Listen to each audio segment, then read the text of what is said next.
चलिए बच्चों देखते हैं क्वेश्चन नंबर 16। और क्वेश्चन नंबर 16 में कहा गया है कुछ त्रिभुजों की भुजाएं नीचे दी गई है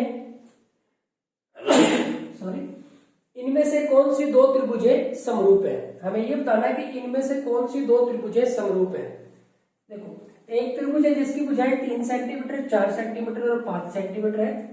दूसरी त्रिभुज की भुजाएं 4 सेंटीमीटर, सॉरी 6 सेंटीमीटर, 8 सेंटीमीटर और 10 सेंटीमीटर है।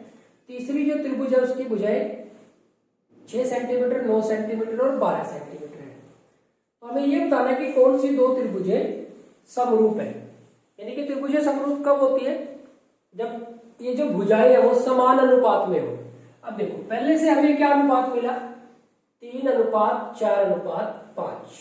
अभी और तो किसी पे कटता नहीं। दूसरे से 6, 8 और 10, दूसरे से 6, 8 और 10। अब इसको 2 पे काट दे तो 2 तिया 6, 2 चौके 8 और 2 पंजे 10। देखो ऐसा ही बन गया ये, यानी कि ये भुजाएं समान अनुपात में है। और इससे अगर हम बात करें 6:9:12, तो 3 पे काटेंगे तो ये 2:3:4 हो जाएगा। नहीं, ये अलग हो गया। ये भी देखो 3:4:5, ये भी 3:4:5। यानी कि पहली और दूसरी जो त्रिभुजें हैं वो कैसी हैं, समरूप त्रिभुजें हैं। तो फर्स्ट और सेकंड।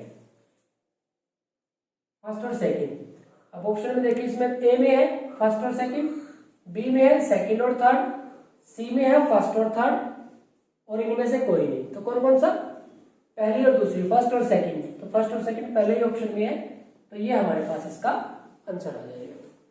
तो ये हो गया हमारे पास क्वेश्चन नंबर 16। अगर हम 17 क्वेश्चन की बात करें, इसमें कहा गया है दो समरूप त्रिभुज की भुजाएं 4:9 के अनुपात में है। तो भुजाओं का अनुपात दे रखा है, इन त्रिभुजों के क्षेत्रफलों का अनुपात होगा। अब प्यारे बच्चों, अगर भुजाओं का अनुपात दे रखा है, क्षेत्रफलों का अनुपात निकालना है तो इसका वर्ग करना है। और अगर क्षेत्रफल का अनुपात दे रखा है, भुजाओं का अनुपात निकालना है तो वर्गमूल करना है। अब भुजाओं का अनुपात दे रखा है, अब क्षेत्रफलों का अनुपात निकालना है तो इसका वर्ग करना है। 4 का वर्ग 16 और 9 का वर्ग 81, तो 16:81 हुआ। तो 16:81 हमारे पास बी ऑप्शन में है, तो बी ऑप्शन हमारा राइट ऑप्शन हो जाएगा। तो ये हो गया हमारे पास क्वेश्चन नंबर 17। आगे बढ़ते हैं क्वेश्चन नंबर 18। मूल बिंदु से 5-7 की दूरी। तो प्यारे बच्चों, मूल बिंदु होता है हमारे पास 0, 0, और एक बिंदु हमें दे रखा है 5 और -7। इनके बीच की दूरी निकालनी है। तो दूरी अगर हमें निकालनी है तो क्या सूत्र लग जाएगा, x2 - x1, 5 - 0 इसका वर्ग, प्लस -7 - 0 इसका वर्ग। x2 - x1 इसका वर्ग हो जाएगा, प्लस y2 - y1 इसका वर्ग हो जाएगा। यहां से हमारे पास देखो 5 - 0 तो 5, 5 से 25 हो जाएगा, और -7 का वर्ग ये 49 हो जाएंगे। और हमारे पास 9 और 5 14 4 और 2 6 और 1 हासिल 7। तो ये हमारे पास इनके बीच की दूरी आ जाएगी। साथ में आप इसके मात्रक लिख देंगे, तो वर्गमूल 74 आ जाएगा हमारे पास, इसका आंसर आ जाएगा। नेक्स्ट आगे बढ़ते हैं। यहाँ पे नेक्स्ट में क्वेश्चन नंबर 19 में कहा है कि बिंदु 6 - 4 किस चतुर्थांश में स्थित है। तो हमें यह बताना है कि 6 - 4 कौन से चतुर्थांश में है। तो प्यारे बच्चों, इसके लिए हम क्या करते हैं, कार्तीय तल या XY प्लेन बना लेते हैं हम, तो उससे फिर हमें काफी आसानी रहेगी। जैसे अगर हम बात करें, अभी देखो x अक्ष, ये y अक्ष, यहाँ पे x डैश, y डैश, और ये मूल बिंदु। अब देखो ये है हमारे पास 6 - 4। अब देखो 6 - 4 कौन से चतुर्थांश में, हमें ये बताना है, इसके बारे में बताना है। ये हमारा पहला चतुर्थांश है, ये दूसरा है, ये तीसरा है, और ये चौथा है। अब देखो x का मतलब प्लस, x डैश का मतलब माइनस, y का मतलब प्लस, y डैश का मतलब माइनस। यहां देखो x और y यहाँ दोनों प्लस है। यहाँ पे देखो x माइनस का है, y प्लस का है, तो ये माइनस और प्लस है। यहाँ पे देखो x डैश y डैश, यानी कि दोनों माइनस है। यहाँ पे देखो x प्लस है और y माइनस है, y डैश है। तो आप इसके हिसाब से देखो x तो प्लस का है और y माइनस का है, तो x प्लस का है और y माइनस का है, तो कौन सा चतुर्थांश हो गया? चौथे चतुर्थांश में है ये हमारे पास, तो इसका आंसर आ जाएगा चौथा चतुर्थांश। तो इस तरह से आप इनके हिसाब से सोच सकते हैं। देखो ये जगह है इसके लिए एक्स वाई के लिए, तो यहाँ पे एक्स भी प्लस का वाई भी प्लस का, यहाँ पे एक्स डैश वाई है, पहले एक्स निर्देशांक आएगा फिर वाई निर्देशांक, एक्स माइनस का है वाई प्लस का है, यहाँ पे एक्स भी माइनस का वाई भी माइनस का, यहाँ पे एक्स प्लस का और वाई माइनस का। तो इस हिसाब से आप इसको सोच सकते हैं। नेक्स्ट है हमारे पास क्वेश्चन नंबर 20 है हमारे पास, इसमें कहा है कि बिंदुओं 5, 4 और -3, -2 को मिलाने वाले रेखाखंड का मध्य बिंदु। तो हमें मध्य बिंदु निकालना है, मध्य बिंदु। तो मध्य बिंदु क्योंकि ऑब्जेक्टिव टाइप क्वेश्चन है तो फॉर्मूला भी आपको लिखने की जरूरत नहीं है, सीधा ही करेंगे। क्या होता है x1 जमा x2 बटे में 2, इन दोनों को प्लस करेंगे, 5 और -3 को प्लस करेंगे तो ये हमारे पास 2 रह जाएगा बटे में 2, और इन दोनों को 4 और -2 को प्लस करेंगे, ये भी 2 रह जाएगा बटे में 2, तो 2 बटे में 2 1, तो 1 अनुपात 1, ये सॉरी 1 x निर्देशांक भी 1 y निर्देशांक भी 1, तो ये हमारे पास मध्य बिंदु आ जाएगा। तो ये हो गया हमारे पास क्वेश्चन नंबर 20। आगे बढ़ते हैं। तो बिल्कुल सिंपल क्वेश्चन है, आपको थोड़ा सा ध्यान से सोचना है और क्वेश्चन को सोल्व करना है। लेकिन एक बात ध्यान दें कि आपकी कंसंट्रेशन बहुत अच्छी होनी चाहिए, क्योंकि जरा सा क्वेश्चन गलत हुए आपका पूरा क्वेश्चन गलत हो जाएगा, क्योंकि या तो आपका क्वेश्चन सही है या फिर गलत है।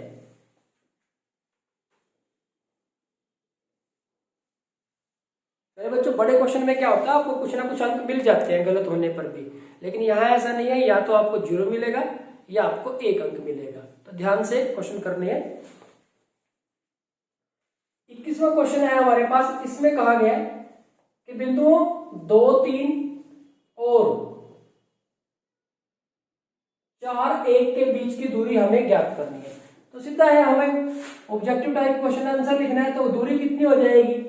x2 - x1, 4 - 2 इसका वर्ग हो जाएगा, y2 - 1 1 - 3 इसका वर्ग हो जाएगा, 4 - 2 2 का वर्ग 4 हो गया, 1 - 3 -2 का वर्ग वो भी 4 हो गया, और 4 और 4 8 हो गया। ऐसे भी आंसर में मिल सकता है आपको, नहीं तो आप इसको लिख दोगे 4 गुना में 2, क्योंकि 4 एक पूर्ण वर्ग संख्या है, इससे बाहर कितना आ जाएगा 2, तो ये 2 वर्गमूल 2 मात्र, ये भी इसका एक आंसर, ये भी ठीक है। ऐसे लिखो तो ज्यादा बढ़िया रहेगा। इसमें कोई ऑप्शन नहीं थे तो आप दोनों में से कोई सा भी लिख सकते हैं। नेक्स्ट है आपके पास क्वेश्चन नंबर 22 में आपके पास क्वेश्चन है साइन ए, इसका मान 3/4 है, तो कोस ए का मान आपको बताना है।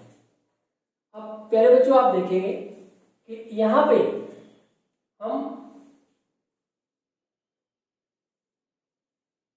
इस तरह से बना लेते हैं, एंगल ये थीटा है हमारा, तो ये हम इसको ए मान लेते हैं, ये हमारा एंगल ए है, ये बी और ये सी।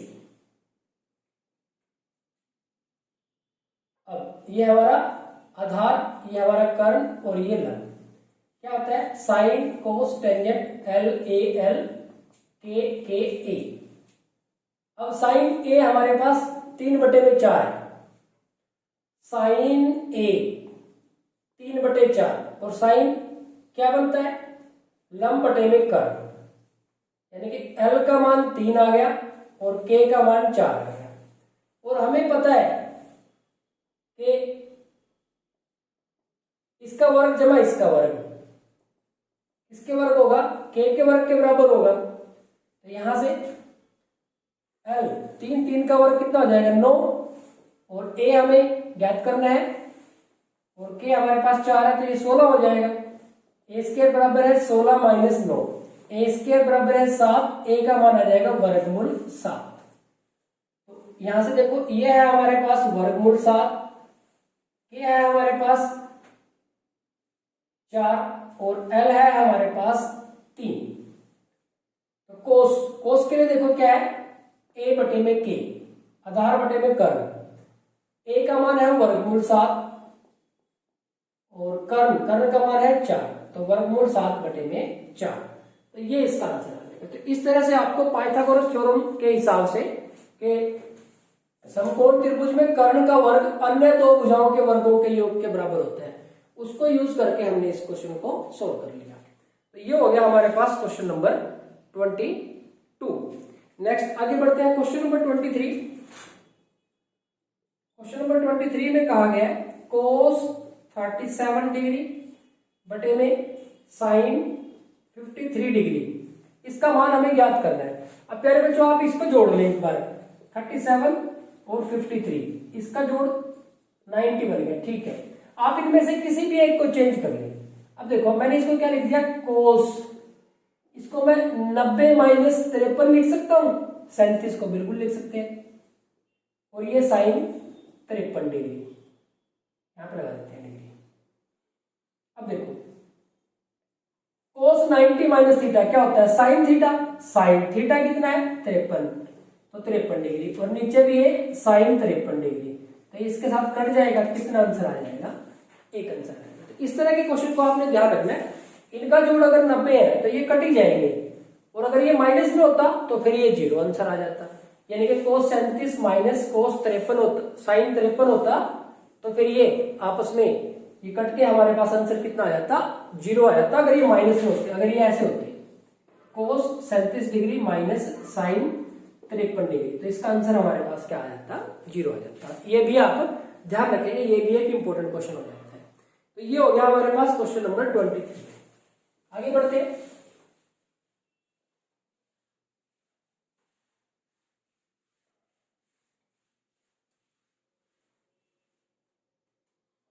क्वेश्चन नंबर 24 में है हमारे पास, इसमें कहा गया है कि कोट ए 8/15 है, तो साइन ए कितना होगा। तो यहां पे ऑप्शन दिए हुए हैं, ए 15/17, बी 8/17, सी 15/8 और डी इनमें से कोई नहीं। क्या है हमारे पास। अब पहले बच्चों इसका फिर वही तरीका होगा, sine cos tangent L A L के ए। अब देखो साइन तो होता है एल बटे में के, और देखो ये हमारे पास टेंजेंट है, टेंजेंट एल बटे में ए, हमारे पास कोट ए दे रखा है, कोट ए, कोट का रेसिप्रोकल विलोम क्या हो जाएगा, टेंजेंट, टेंजेंट ए कितना हो जाएगा, इसका उल्टा हो जाएगा, तो ये हमारे पास कितना आ जाएगा 15/8, और है क्या ये लंब बटे आधार, तो ये 15/8, इसका मतलब अगर हम इसकी बात करें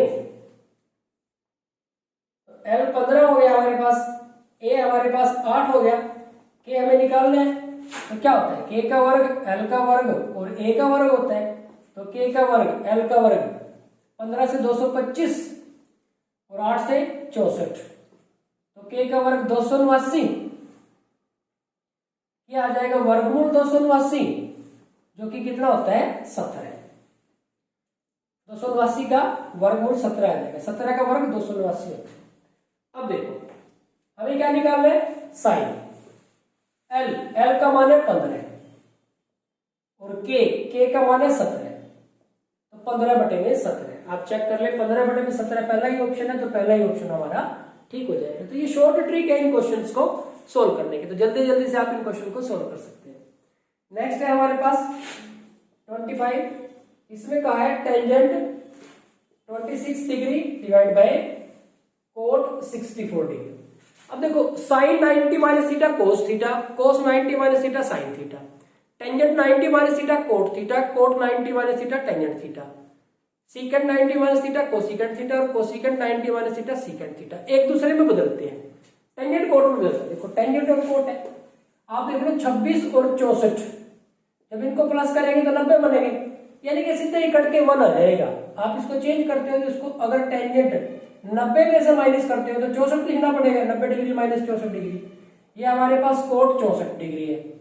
tangent 90 minus theta cot theta होता है, तो ये कोट 64 डिग्री और बटे में भी कोट 64 डिग्री, ये कट के कितना आ जाएगा 1। ठीक इसी तरह से अगर ये डिवाइड के बटे के बजाय माइनस में होते तो भी इसका आंसर कितना आ जाता, 0 आ जाता। ये आपको ध्यान रखना है। तो ये हो गया हमारे पास क्वेश्चन नंबर 25। आगे बढ़ते हैं।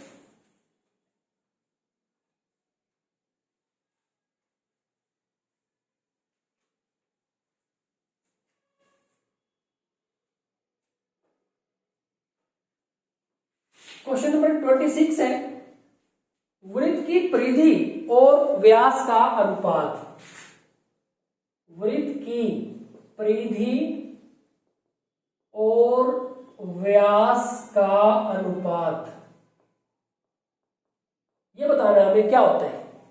ए ऑप्शन में दे रखा है पाई अनुपात 1, बी ऑप्शन में दे रखा है 2 पाई अनुपात 1, सी ऑप्शन में दे रखा है 1 अनुपात पाई और डी ऑप्शन में दे रखा है 2 अनुपात पाई। तो वृत्त की परिधि और व्यास का अनुपात, वृत्त की परिधि होती है पहले बच्चों 2 पाई आर, और वृत्त का व्यास त्रिज्या का डबल होता है, त्रिज्या को आर कहते हैं, तो 2 आर, इन दोनों का अनुपात। अब देखो 2 के साथ 2 कैंसिल, आर के साथ आर कैंसिल, यहां से तो पाई बचा और यहां से 1 बचा, तो पाई अनुपात 1। तो पहला ही ऑप्शन हमारा है पाई अनुपात 1। अब देखो परिधि पहले लिखा हुआ तो परिधि को पहले ही लिखना है, 1 अनुपात पाई मत करना, और व्यास बाद में लिखा हो तो व्यास को बाद में लिखना है, ये आपको ध्यान रखना है। नेक्स्ट है आपके पास 27 में कहा गया है कि वृत्त की स्पर्श रेखा, वृत्त की स्पर्श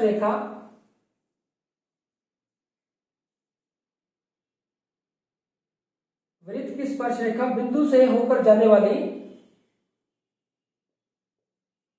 बिंदु से होकर जाने वाली डैश पर लंब होती है, ये लिखा हुआ है। वृत्त की स्पर्श रेखा, यहां पे एक चीज रह गई है, स्पर्श बिंदु से, वृत्त की स्पर्श रेखा स्पर्श बिंदु से होकर जाने वाली त्रिज्या पर लंब होती है। मेरे बच्चों इसमें क्या कहा गया है, ये वृत्त है, ये वृत्त की, गलत हो गया, ये वृत्त है और ये वृत्त की स्पर्श रेखा है, ये स्पर्श बिंदु है, इससे जो त्रिज्या होगी, ये जो स्पर्श रेखा होगी स्पर्श बिंदु से जाने वाली त्रिज्या पर लंब होती है, यानी कि ये जो कोण होगा वो 90 डिग्री का होगा, यहाँ पे ये कहा गया। तो एक वेरी इंपॉर्टेंट रिजल्ट। नेक्स्ट आगे बढ़ते हैं। 28 में कहा गया 2 वृत्तों की त्रिज्याएं क्रमशः 12 सेंटीमीटर और 5 सेंटीमीटर है। 2 वृत्तों की त्रिज्याएं क्रमशः 12 सेंटीमीटर और 5 सेंटीमीटर है। उस वृत्त की त्रिज्या निकालो जिसकी परिधि इन दोनों वृत्तों की परिधियों के योग के बराबर हो। एक तो वृत्त है जिसकी त्रिज्या 5 सेंटीमीटर है, एक वृत्त है जिसकी त्रिज्या 12 सेंटीमीटर है। इसने कहा कोई और वृत्त है, उस वृत्त की त्रिज्या निकालो, उस वृत्त की त्रिज्या निकालो जिसकी परिधि इन दोनों वृत्तों की परिधियों के योग के बराबर है। यानी कि कोई बड़ा वृत्त है, इसकी त्रिज्या निकाल ली हमें, इसकी त्रिज्या को हमने r मान लिया, और कैसी बात है कि इसकी जो परिधि है क्या बनेगी 2 पाई r। कैसी है, इन दोनों की परिधि के योग के बराबर है। इसकी परिधि क्या बनेगी 2 पाई, इसका r कितना है 5, प्लस इसकी परिधि 2 पाई गुना में यहां पे कितना आ जाएगा हमारे पास 12, क्योंकि वृत्त की परिधि का क्या सूत्र होता है 2 पाई r। तो यहाँ पे 2 पाई r, इसके लिए r 5 है, इसके लिए 12 है, और इसकी r निकाल लिया। देखो 2 पाई r, यहाँ पे 2 पाई इसमें भी है और 2 पाई इसमें भी है, तो 2 पाई हम कॉमन ले लेते हैं। अंदर क्या आ गया, यहाँ से 5 और यहाँ पे 12, 2 पाई के साथ 2 पाई कैंसिल कर दिया, तो आर का मान आ गया 5 और 12 17। तो उस वृत्त की त्रिज्या जिसकी परिधि इन दोनों की परिधियों के योग के बराबर हो वो त्रिज्या होगी 17 सेंटीमीटर। इसका आंसर आ गया 17 सेंटीमीटर। तो ये होगा, बस आपको जो कंडीशन दी हुई है उसके हिसाब से चलना था। नेक्स्ट है, आगे बढ़ते हैं क्वेश्चन नंबर 29 पे।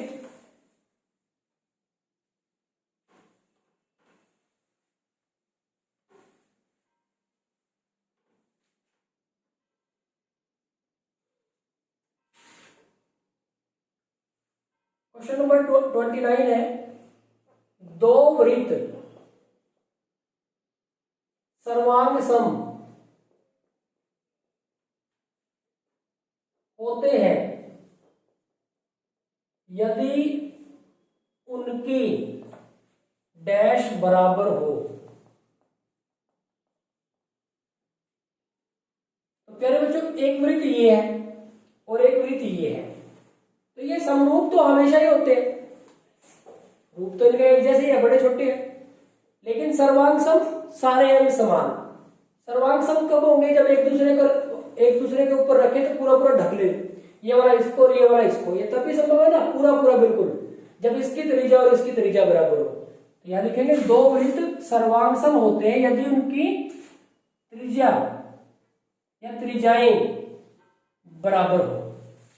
तो दो वृत्त कैसे हो जाएंगे, सर्वांग सम। नहीं तो दो वृत्त हमेशा कैसे होते हैं, समरूप होते हैं। नेक्स्ट है हमारे पास तीसरा क्वेश्चन है, 5 सेंटीमीटर त्रिज्या वाले एक वृत्त के एक त्रिज्याखंड का क्षेत्रफल ज्ञात कीजिए जिसका कोण 60 डिग्री है।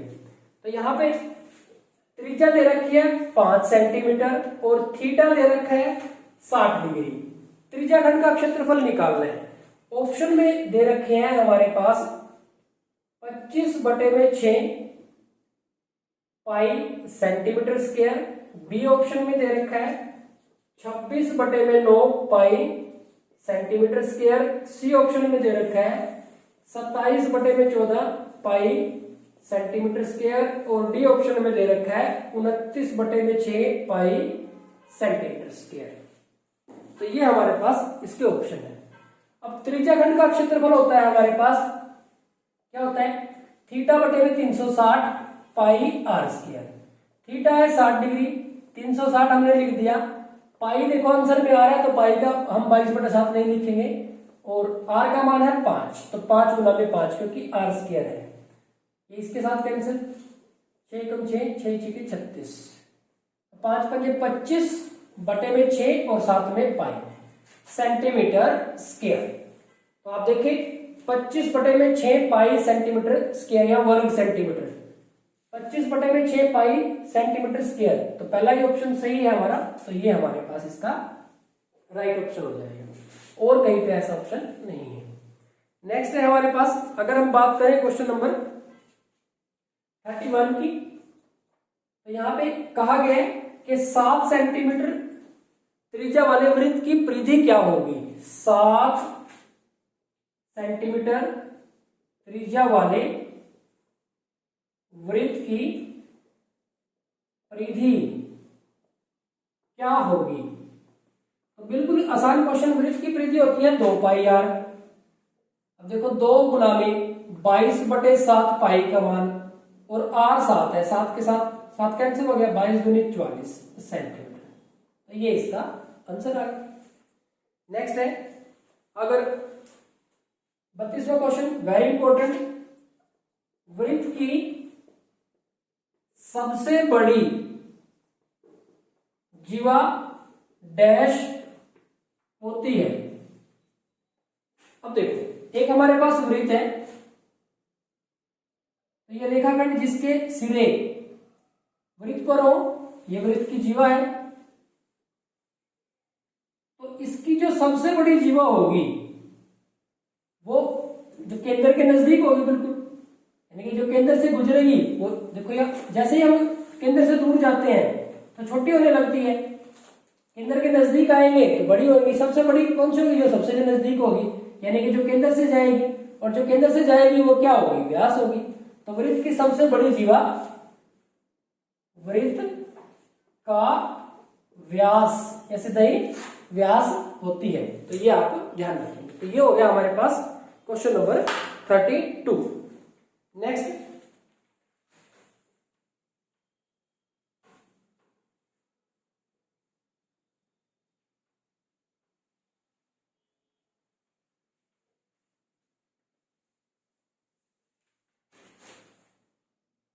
बात करें अगर क्वेश्चन नंबर 33 की, तो 33 में कहा गया है वृत्त के अंदर स्थित किसी बिंदु से वृत्त पर खींची गई स्पर्श रेखा की संख्या डैश होती है। प्यारे बच्चों, वृत्त के अंदर अगर कोई बिंदु है तो उससे स्पर्श रेखा खींची ही नहीं जा सकती, उससे तो जो रेखा होगी वो छेदक रेखा बनेगी, तो कोई स्पर्श रेखा नहीं खींची जा सकती।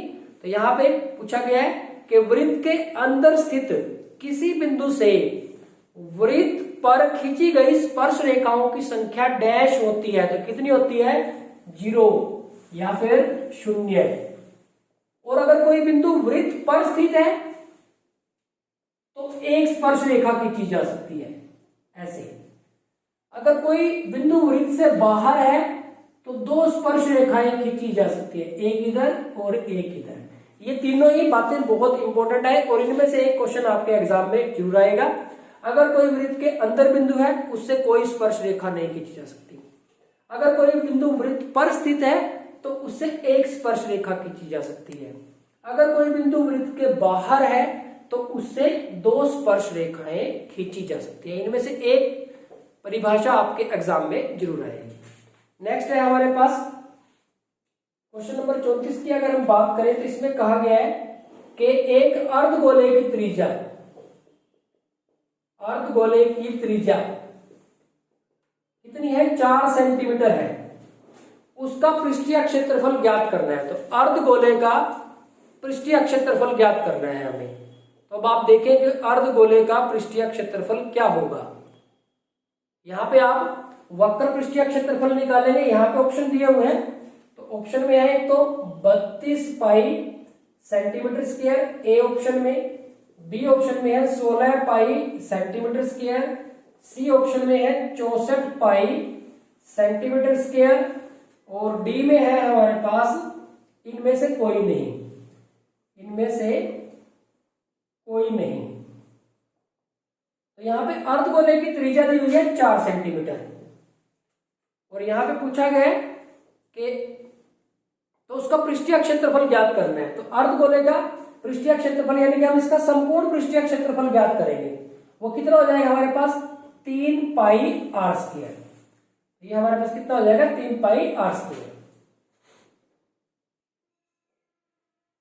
तो प्यारे बच्चों हमारे पास 34 क्वेश्चन था। एक गोले की त्रिज्या 4 सेंटीमीटर है, तो लिख दिया हमने, सॉरी अर्धगोले की त्रिज्या 4 सेंटीमीटर है, तो इसका वक्र पृष्ठीय क्षेत्रफल होगा। तो इसका वक्र पृष्ठीय क्षेत्रफल क्या होगा। अब गोले का जो संपूर्ण पृष्ठीय क्षेत्रफल है वो तो ये होता है, ये तो है हमारे पास संपूर्ण पृष्ठीय क्षेत्रफल, और वक्र पृष्ठीय क्षेत्रफल क्या होता है, गोले का वक्र पृष्ठीय क्षेत्रफल ये होता है 2 पाई आर स्क्वायर। अब आप देखिए आंसर में पाई आया हुआ है, तो पाई का मान नहीं रखोगे आप, 2 पाई आर, आर का मान है 4 गुना में 4, 4 चौके 16, 16 दूनी 32, तो ये आ गया 32 पाई सेंटीमीटर स्क्वायर या वर्ग सेंटीमीटर। तो जो पहला ही ऑप्शन है वो हमारे पास सही हो जाएगा इसका। नेक्स्ट इसी तरह से 35वां क्वेश्चन है हमारे पास, एक बेलन के आधार की त्रिज्या 14 सेंटीमीटर है, यानी कि आर का मान 14 सेंटीमीटर है।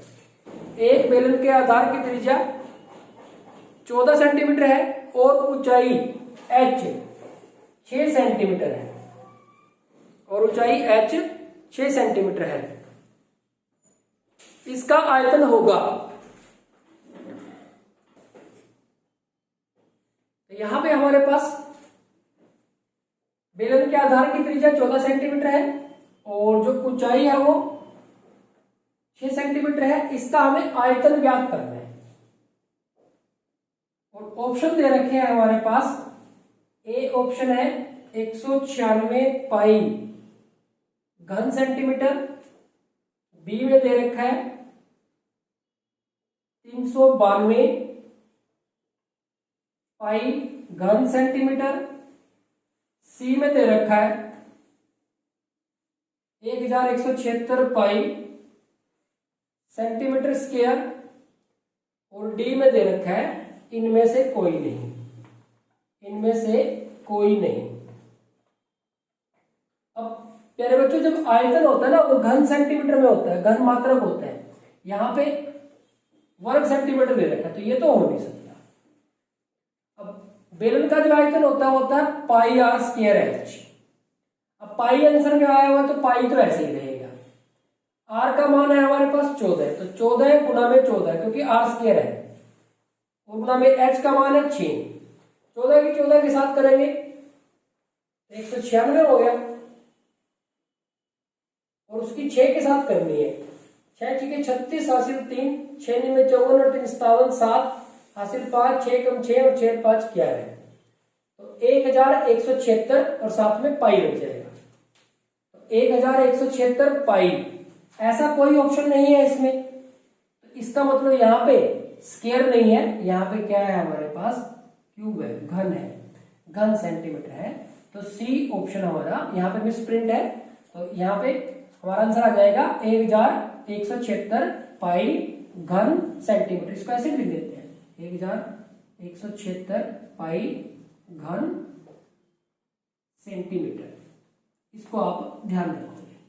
तो ये हो गया हमारे पास क्वेश्चन नंबर 35। नेक्स्ट आगे बढ़ते हैं क्वेश्चन नंबर 36 की तरफ।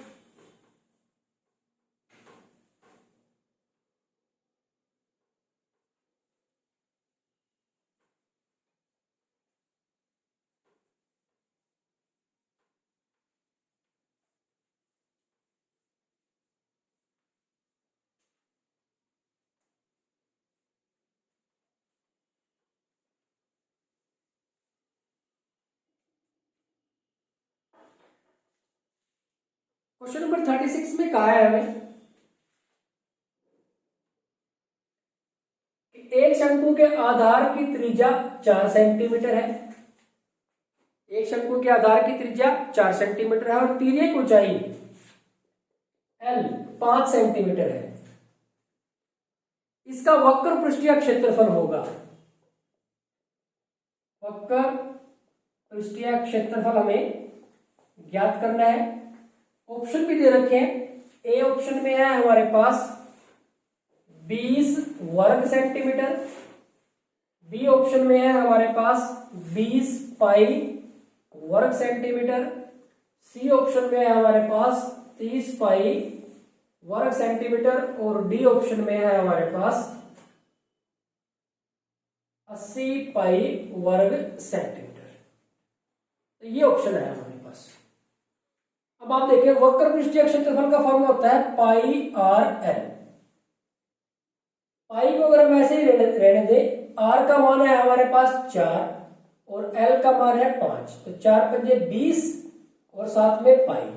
सेंटीमीटर में है तो ये क्षेत्रफल है तो वर्ग सेंटीमीटर आएगा, तो 20 पाई वर्ग सेंटीमीटर। तो आप चेक कर लें, ये 20 वर्ग सेंटीमीटर है, ये 20 पाई वर्ग सेंटीमीटर है, तो बी ऑप्शन हमारे पास इसका राइट ऑप्शन हो जाएगा। तो ये हो गया हमारे पास क्वेश्चन नंबर 36। नेक्स्ट है क्वेश्चन नंबर 37। इसमें कहा गया है कि प्रथम छह विषम प्राकृतिक संख्याओं का माध्य क्या होगा। प्रथम 6 विषम प्राकृत संख्याओं का माध्य हमें ज्ञात करना है प्यारे बच्चों। प्रथम 6 विषम प्राकृत संख्याओं का माध्य। अब पहले 6 विषम, पहले तो 1 हो जाएगी, उसके बाद विषम 3, फिर 5, फिर 7, फिर 9, फिर 11। चेक करो 1 2 3 4 5 6 होगी। यानी कि इनका माध्य ज्ञात करना है, तो इनको जोड़ देंगे हम सबको। 1 और 3 4 और 5 9 और 7, 9 और 7 16, 16 और 9 16 और 9 25, 25 और 11 36, तो इनका जोड़ बना 36। आंकड़ों का जोड़ तो हो गया 36, बटे में आंकड़ों की संख्या कितनी है 6, तो 6 से भाग कर दिया हमने, हमारे पास कितना आ गया 6, तो माध्य आ जाएगा हमारे पास 6। तो ये इसका आंसर आ गया। तो ये हो गया हमारे पास क्वेश्चन नंबर 37। नेक्स्ट अगर बात करें 38 की, तो इसमें कहा गया है कि संख्याओं कौन कौन सी 16 24 42 38 25 18 14 और तथा 7 का माध्यक ज्ञात कीजिए। तो इसका हमें माध्यक ज्ञात करना है। माध्यक मतलब बीच की संख्या। तो बीच की संख्या निकालने के लिए पहले या तो हमें इसको आरोही क्रम में लिखना पड़ेगा या अवरोही क्रम में, या तो बढ़ते क्रम में या फिर घटते क्रम में। तो संख्याएं हैं 1 2 3 4 5 6 7 8 है, ध्यान रखेंगे। सबसे छोटी इसमें कौन सी है 7, फिर 7 के बाद हमारे पास है 14, फिर 16, फिर 18, फिर 24, फिर 25, 25 के बाद फिर 38 और 38 के बाद 42। फिर चेक कर लेंगे 1 2 3 4 5 6 7 8, 1 2 3 4 5 6 7 8, तो 8 संख्याएं है। माध्यक ज्ञात करना है। माध्यक मतलब बीच की संख्या, माध्यिका भी कह देते हैं। तो बीच की संख्या ज्ञात करनी है। तो 8 का आधा 4 होता है। मान लो अगर 1 2 3 4 चौथी संख्या हम लें तो इधर तो 3 होगी और इधर 4 होगी, और अगर ये ले तो इधर 4 हो जाएंगी, इधर 3 रह जाएंगी। तो हम क्या करते हैं, दोनों को लेंगे और 2 से भाग कर देंगे, हमारे पास आ जाएगा माध्यक। हम ले लेंगे 18 प्लस 24 बटे में 2, ये हमारे पास 8 और 4 12 2, 1 और 1 2 और 2 4, यानी कि हमारे पास ये आ जाएगा 21। तो ये जो आंकड़े हैं इनका जो माध्यक है वो कितना आ जाएगा 21 आ जाएगा, ये ध्यान रखेंगे। बच्चे क्या करते हैं, गलती कर देते हैं कि इसको आरोही या अवरोही क्रम में, बढ़ते क्रम में या घटते क्रम में लिखना भूल जाते हैं, तो वो आपको ध्यान रखना है। नेक्स्ट है क्वेश्चन नंबर 39। इसमें कहा गया है कि यदि PE बराबर है 0.05, तो PE नहीं का मान होगा। ए ऑप्शन है 1, बी ऑप्शन है 0.95, सी ऑप्शन है 0.74 और डी ऑप्शन है 0.84। अब देखो PE का मान दे रखा है 0.05, तो E नहीं का मान निकालना है, यानी कि इसको 1 में से माइनस कर दो। 1 में से माइनस करना है 0.05 को, तो यहाँ पे दशमलव लगा के इस तरह से कर दिया, माइनस करो। यहाँ पे 10 बन जाएंगे, 10 में से 5 5, यहाँ पे 9 रह जाएंगे तो 9 और ये 0, तो ये आ जाएगा 0.95। तो बी ऑप्शन हमारा राइट ऑप्शन हो जाएगा। तो ये हो गया हमारे पास question number 39। Question number 40 simple लेकिन बहुत इंपॉर्टेंट क्वेश्चन है। एक असंभव घटना की प्रायिकता डैश होती है। एक असंभव घटना की प्रायिकता डैश होती है। जो घटना असंभव है उसकी प्रायिकता होती है 0, और जो घटना निश्चित है उसकी प्रायिकता होती है 1। तो प्यारे बच्चों ये हो गया हमारे पास क्वेश्चन नंबर 40। तो इस यहाँ पे हमारा जो लेक्चर है वो कंप्लीट हो जाता है। और आपने देखा कि लगभग आपको अगर बहुत तेजी से भी आप इन क्वेश्चंस को करते हैं तो आपको 60 मिनट से लेके और 90 मिनट तक का समय आपको इन क्वेश्चंस को सोल्व करने में लगेगा। और आपको इस तरह से एग्जाम के अंदर बहुत सारे क्वेश्चन सोल्व करने हैं। आपको समय की मैनेजमेंट बहुत अच्छे तरीके से करनी है।